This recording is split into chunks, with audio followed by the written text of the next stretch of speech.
Oh, Jesus. Okay, we're out of time. Just wind her up. Well, that seems to be about all we've got time for. And now, back to the studio. Renee Zellweger is here in 1996. She became an overnight sensation starring opposite Tom Cruise in Cameron Crowe's film Jerry Maguire. Since her breakthrough, she has chosen roles working alongside some of Hollywood's most respected actors. Meryl Streep in One True Thing, Jim Carrey in Me, Myself, and Irene, and Morgan Freeman in Nurse Betty, which also earned her this year's Golden Globe for Best Actress. In her latest film, Bridget Jones' Diary, based on the best-selling book, she portrays a title character who's obsessed with weight and love. And here is a clip. Resolution number 1. We'll find nice, sensible boyfriend to go out with and not continue to form romantic attachments to any of the following: alcoholics, workaholics, commitment phobics, peeping toms, megalomaniacs, or perverts.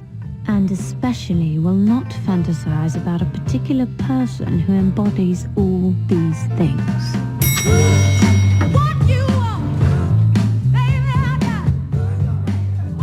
Unfortunately, he just happens to be my boss. Daniel Cleaver. We'll persevere with resolution to find a nice, sensible man. We'll put a stop to flirting.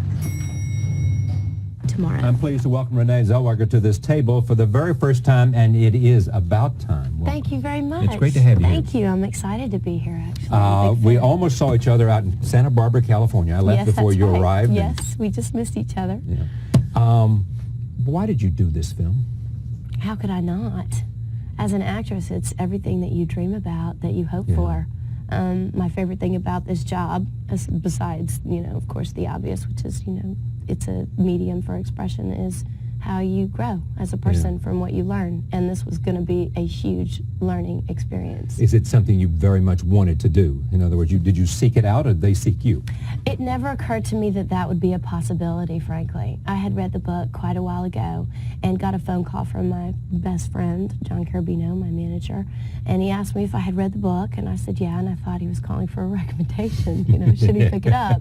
And he asked me if I would be interested, and I was frankly shocked, completely shocked. I had read in the New York Times, actually, that they were going to eventually make a film version of the book, and that it would be made in England by an English company, and that, here was the list of English actresses who would potentially play the part, and that sounded right to me, so I never thought twice again about it. And the English went crazy when they found out an American actress was going to play this part. Sure, understandably. Did you care? Initially, did I care? I guess not. I understood it. I understood where the concern was coming from, considering that this is a character that had been embraced internationally, that she represents a new generation of British working women, and that it is such a beautiful character. I understand. After living over there and seeing that there are fewer opportunities for actresses to play great roles like this one in England, because the market is so much smaller than it is in America, I completely understood. And of course I felt a responsibility to Helen Fielding, because this was her character and not mine. Right. And but initially you're aware of it, and then you're not. Your world becomes very small. You begin shooting and you don't know if it's raining outside, let alone what people's expectations are. But you did a great thing. Before you started shooting, you went over there and worked. Yeah. Actually had a job. Yes, I moved, and that's where I thought, we should start from, so that I could better understand this character's experiences and her background and her references socially and personal references, Tell me who she is in your mind. Well, a woman of a certain age who is trying to make life decisions, because it's time to, Like finding a man. Well, yeah, more or less sifting through other people's expectations of what she should have in order to be happy, and trying to define for herself what will make her happy. While at the same time, I suppose, trying to decide how much of her life she's going to focus on her profession versus beginning a family and things. It's interesting, actually, in terms of expressing what a woman of this generation experiences now that there are more opportunities to make your mark, to excel, to achieve, to contribute in society. it's interesting to watch how you find a balance now between those two worlds. What do you have to learn when you're going to do a British accent? It depends. It depends on what it is that you're going for. Because they always say we copy the royals' accent. We become Prince Charles or Princess Margaret or something. Right. Well, there's as many variations in England as there are here in terms of dialect, if not more, based on class and background and education. And exactly. This was technical. It was very boringly technical, frankly. The kind of thing you're prepared to do if you had your experience and training. You know, I wanted it to be right again because it is a character that I love so much. And I'm from Texas, so when I watch films, thank you very much.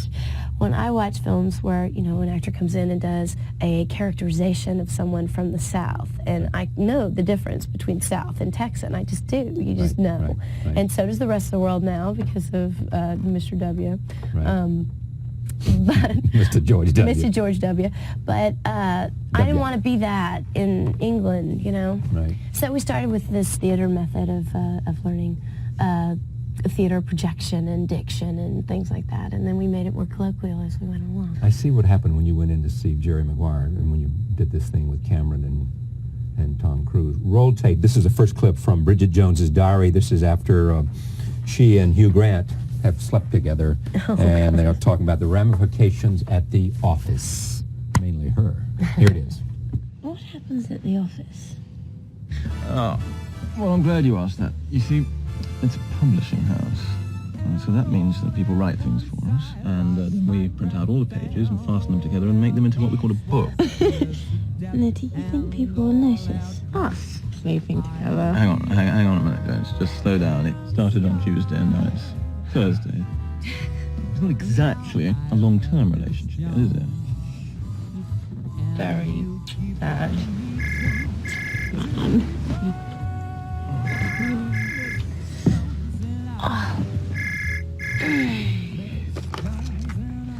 Bridget Jones, wanton sex goddess. Dad. Hi. Hugh Grant plays what part? He plays... Your publisher. And the man plays my boss. Your boss. Yes. Yeah. Daniel Tell me more Cleaver. about him and about the relationship here. Daniel Cleaver, charming, ambitious, successful, obviously good-looking, and probably the prototype male in terms of what other people expect that you should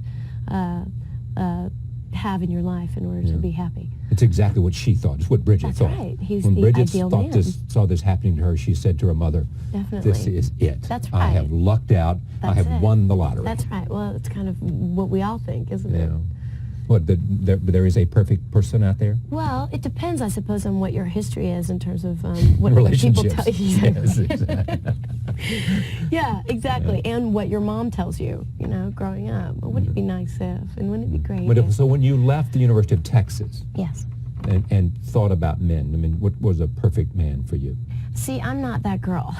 I know. I'm not that girl who was like, oh, one You weren't day, thinking about men. oh, one day this guy will come. Nah, it's been more accidental than that in my life, with friends, with any It relationships just happens, that and I've therefore had. you ride with it. They come along and either It's you, fun you and care or you don't, it I connects. suppose. That's it, yeah.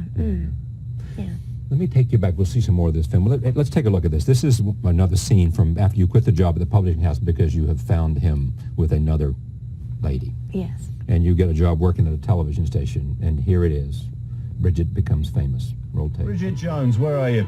I'm here, Richard. Put on some more makeup. I want you on camera.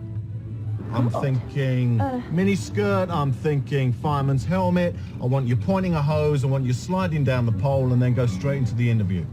I'll do it. So, you drop in a shot and then interview Chief Fireman Bevan. Yeah, go, go! Oh no, we're going to 5,000 Newcastle first. Stop!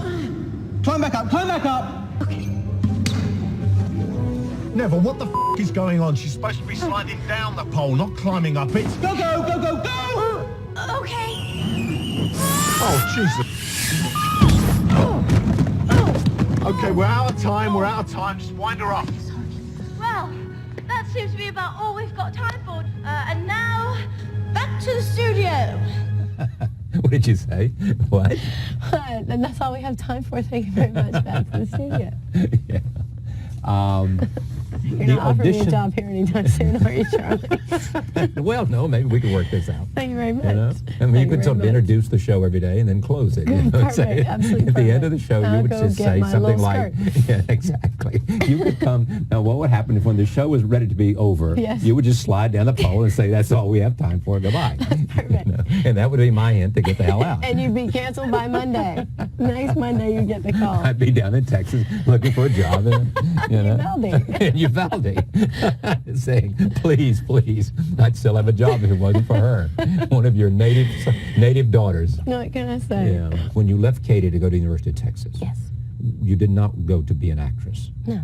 You went to write, Yes, to learn to be a I writer. did. Yes, I did. And what happened? Drama class? That was it. Isn't that crazy? Yeah, it was drama class. What did you like about acting? Well, I had done plays and things since, I guess I was in junior high school really badly. Did plays really badly.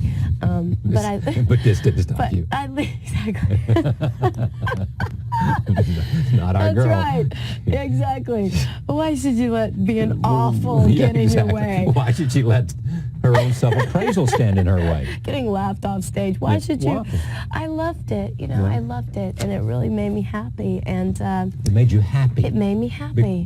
Because of some It was just part of my day, and I took that class because I had to get my diploma, and thought, wow, this means more to me than I remembered. It's not just part of my high school career. This is an important medium to me, and I can't figure out why, but let's see what happens with it. That was it. That was it. That's it. I mean, what can you do? You don't really choose your mediums, I suppose, do you? They kind of find you, I think. And then how'd you go from there to Jerry Maguire? Not Easy. so quickly as you might think. But see, it was easy in my mind. There was a lot of work, I know, and I look back and you know, a lot of probably what you could consider a struggle, I guess, but it never felt that way, ever. It was all, I guess because I loved what I was doing, so it never felt like it was hard, ever. Auditions, and every audition was something new, and I was learning, and big adventure. Pack up your car and go to Hollywood, you know? Were you scared? A little bit. Not much, though. Well, it was just right after the riots, so I bet I was more After scared. the LA riots. I was more scared of, you know, moving to Los Angeles than facing what might potentially be before me in terms of, you know, my profession. But there is, it seems, some inner confidence there. I mean, you have a sense of confidence in yourself, don't you? Yeah, I do. I count on myself. I know that I'm going to be okay. Yeah. Since I was in school, I knew, you know, okay, I know how to take care of myself. I'll always make money somehow, so I don't worry about that. And I never ever want to take care of myself doing something that I hate, even if my lifestyle is really, really simple. Actually, it is really simple still. I know I'm going to be fine because it doesn't take a lot. There's not a lot that I need. So I know I can take care of myself, and I'll always be fine. Did you always live with roommates, or did you live by yourself? When I moved to Los Angeles, I lived by myself, and that was scary because I'd never paid $600 rent all on my own before, and how was I going to do that? Yeah. But you find a way. But yeah, no, I count on myself, and I'll count on myself to try, do you know? Yeah. So And I how guess did Jerry Maguire come about? boy, I don't know that one either. Again, John Carabino. John came through again, John didn't he? came through again. Our best friend and our manager. It's true. It's true. Well, it was such He said. it was so far-fetched. He was such a great guy. Integrity, kind Yeah. person, a kind person, and he tells me the truth, which is Yeah. invaluable. And he I said, think. listen, there's this role He did. with Tom Cruise. Nope, he didn't say that part. He Oh, he left said, that out? With he Cameron said- Crowe? He said, there's this movie, and nobody else should do it. And the guy who's directing it's really neat, and you should meet him because you'll like him.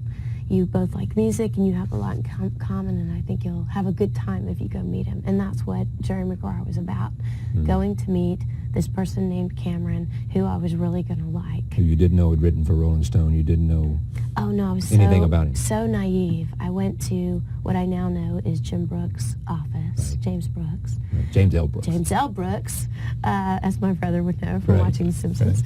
James L. Brooks, you met James L. Brooks? Is that what your brother Yeah, said? James L. Brooks. He was that guy who could list off all the names on Barney Miller, Yeah. all the names on from any cast, any show. He still remembers them all, but James L. Brooks. But I didn't know. I just thought this was a guy who had really good taste in films because he had these great movie posters all around his room. But Terms of Endearment, I love Terms of Endearment. It's great. Right. No That's idea. Brooks. He made them all. Exactly. No idea.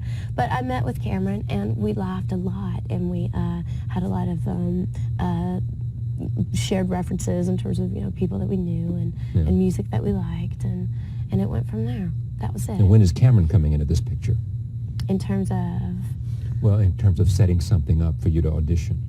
oh, well, that came, I guess, the next week or something. He called me back to meet James L. Brooks, Yeah. and we had a really good time again, and not such a great audition. You didn't audition well? I didn't. I was really nervous because my dog had a tumor that was being taken out that afternoon, and I was a little bit nervous. This is the little dog, That's Dylan. that Dylan we the couldn't dog. take to London because That is the one who had a marvelous summer in Without spite you? of it. That's right, she did. I have completely overestimated Yeah. idea of how much she needs me. So first audition for Jerry Maguire doesn't go well. No, it didn't go well. And So you're devastated, or you just say this is it? I just thought, oh, well, that's too bad. Too bad. Yeah. Everybody wanted this role. Yeah, Everybody. heard about Gwyneth that. Paltrow wanted this role. I- You didn't know, didn't care. It was just I don't want to make it about that. Do you know what I mean? Yeah. Because I'm lucky because, again, John Carbino doesn't Right. tell me because he He knows doesn't tell you. well, that's not part of it. I don't want to go in there and he just think says it's about, right for you. like, This is perfect. because there's other things that there are other things that it should be about. It should be about. I mean, it's not a competition. It's not about that. It's about finding what's right for your life, and it kind of comes together because it's supposed to. And if it doesn't, well, that was how it's probably best as well. When did you meet Tom Cruise? Boy, I should know this date, shouldn't I? No, I don't mean day. I mean, I know, right, but was this- I should. Who Yeah, wouldn't? changed your life. It really did. In so many ways. So many ways it changed my life. Well, tell me how. Well, apart from the obvious, The obvious is that you got the role and you... huge gift. Yeah, Yeah. huge gift. That's right. Here you go. How else, though? He and Cameron both actually are inspiring as human beings. Very positive, very kind, and absolutely incredibly, there's not a word. Intelligent beyond, creative beyond, and yet at the same time there's some sort of light around them. When Cameron calls up and says it's you said, how do you know I Cameron won? called me. That's what you said. No, I said I have to see if I'm available. Why did you do that? Because he played a nasty trick on me. He called me and he was playing as though he was just being kind and letting me down.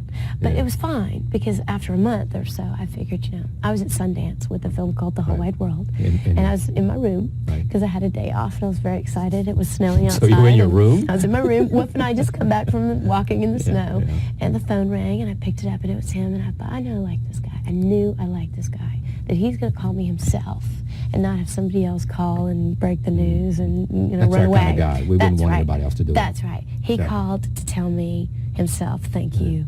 And he did. He said, Renee, I just wanted to call and tell you thank you very much for your time and that we had a really nice time together and that we really want you. Exactly. And I went,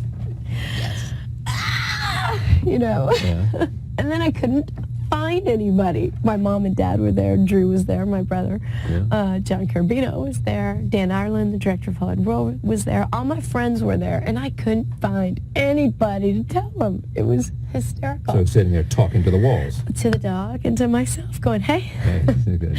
But you Hey, did say how I have to about work it that? in. I mean, you wanted to play a little joke on him by saying, let's see if it fits my Well, you schedule. know, Even though this that's- is the most sought-after role for a young actress around now. It only seemed fair. It only seemed fair.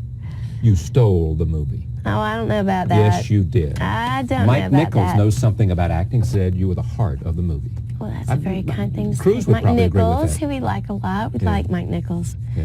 He's very clever. I spoke to him for Very. about 3 hours one day in a meeting before Jerry Maguire came out, and he was talking to me about fame. Fame. Yeah, he had an Celebrity. Yeah, he Yeah, had he an thinks about amazing that, analogy. right, he does. He called it Medusa. Yeah, the Medusa complex. The That's not- Medusa complex, and he said, don't look at it because it makes you cold. Turn you to stone. Don't acknowledge it, ever, because it'll turn you into something you don't want to be. Don't ever say, ooh, I'm... Just sort of live there, but don't. He said, always don't know it's think about over it. your shoulder, and just be aware of it. And glance at it through something else every now and then. Just be aware of it, or it can be dangerous. Roll tape. Here's a clip from Jerry Maguire. Just tell me one thing. No. Why are you acting Because like I'm that? worried. I'm worried that you're putting all your faith in this guy who, because of the way things are going, might not have an emotional marble in his head. Laurel, please, if I start talking. You please. So what does that make me, Laurel? For taking the opportunity. Men are just different people when they're hanging on to the bottom rung. Maybe I am taking advantage. Does that make me a bad person? Huh? Look, all I know is that I found someone, and he was popular and charming and not so nice to me, and he died, okay? So why should I let this guy go? Why? When everything in my body says that this one is the one. Take it easy, all right? I was just looking for a few fun details, that's all. Oh, well, why didn't you say so? Well, I don't know if you're interested in this one little detail, Yeah, what? but I was just about to tell you Uh-huh. that I love him. I do. I love him. I love him, and I don't care what you think. I love him for the man he wants to be, and I love him for the man that he almost is. I love him, Laurel. I love him. Hi, Jerry. After Jerry Maguire, Yeah. what was life like? Wow. Life was all about this little independent film that I went to go and make. See, that's what amazes me. You didn't go right in and say, okay, how do I build on this? You just said, there's this little independent film that I'd like to make. Yeah. And you went to it. Yeah. Came to New York, and it was a film called Price Above Rubies. And we didn't have any money to make this film, so we were on a loading dock. They sort of had this makeshift studio on this loading dock, and we were there for about 6 months. And so I didn't see any of it. And they went and did the tour of Europe and things, and because of work, I stayed here, and I didn't do that, which is, you know, now retrospectively, I wish that I had been part of that experience. They made a videotape. They called it What do they call it? Jeropa. It was funny, very, very funny. Do you have any sense of what you want to do? I mean, or is this just going to happen for you? Ultimately, Yeah. oh golly, yeah, yes and no. I suppose more than anything, I just, it's been so, everything in my life has been really, I won't say accidental, because I'm sure that there's more to it than just that, but it's very organic. Things kind of happen as they should. I'm not trying to make something happen in my life, because I don't have a list of things that I need to achieve in order to be happy. Do you know? I can take care of myself, and I can, I'm not afraid of ultimately what's going to happen to my family in my parents' old ages. I'm not worried about that. I'm not worried about whether or not I'll be able to take care of my children when they come along, should they come along. So beyond that, everything else has just been life. Just about. Life is what you do while you're waiting to do other things. Yeah, or life is it's great. I have a great life. I mean, a great life. I get to be creative and on a level that I never expected in my life. And I have the greatest collection of friends you've ever met. I mean, my family, wonderful family. My life is And good. let's not forget Kerbo. What's his name? Have you chosen well, you think? In terms of? The choices you've made. Sometimes. Okay, no, I'll change that. Yes, I have chosen well. Well, most of the because time. even the mistakes that I've made have brought me experience that I needed, you know? This is not tabloid television, but at the same time, it's part of your own growth and your experience. Is it hugely difficult to have a relationship in which two people are both in the entertainment business, and therefore it's a double whammy of all that attention and all that pulling at you? I don't know. You don't? I don't know. I can't. I haven't had enough experience in that particular arena to comment on it, because I don't know if, for example, the mutual understanding of what that experience is about is helpful, because you would expect that it might be, that you can say, oh yeah, okay, I get it, or oh, how is that? You both know what it's like for each other. Knowing that particular experience would be really difficult, where someone who doesn't share the experience wouldn't. Do you see? I don't know. Should it happen again, I'll have an answer for you. What's next for you? Don't know. Professionally, I'm going to go home and start White Oleander, another book. Yeah. Just thought about that. Yeah. I have a whole library of books that I've done film. But this film summer, are you translations going to take off in a car and drive through Texas? I am. With you and the dog, and who else? That's right. That's all. The two of you? Thank you very I can much. see it now, pulling up to a That's all. service station in West Texas, Constantly. jumping out, saying, fill her up. That's it. No, actually, we pump our own gas, Charlie. That's one of those things that doesn't change. We pump our own gas. No, we'll go. We'll go at the end of May when I'm finished with everything. Yeah. Will you come back? I'd love to. Thank you for coming. Thank you very much. It's a pleasure It was to nice have to you be here. here. Oh, Thank yes. you. Thank you. The movie is called Bridget Jones's Diary. It opens, I guess, this weekend, doesn't it? Yeah, it does. It's out there now. It's out there now. It opened last weekend. Thank you for coming very much. Thank you, Pleasure. Charlie Rose. Big fan. Thank you for joining us. See you next time.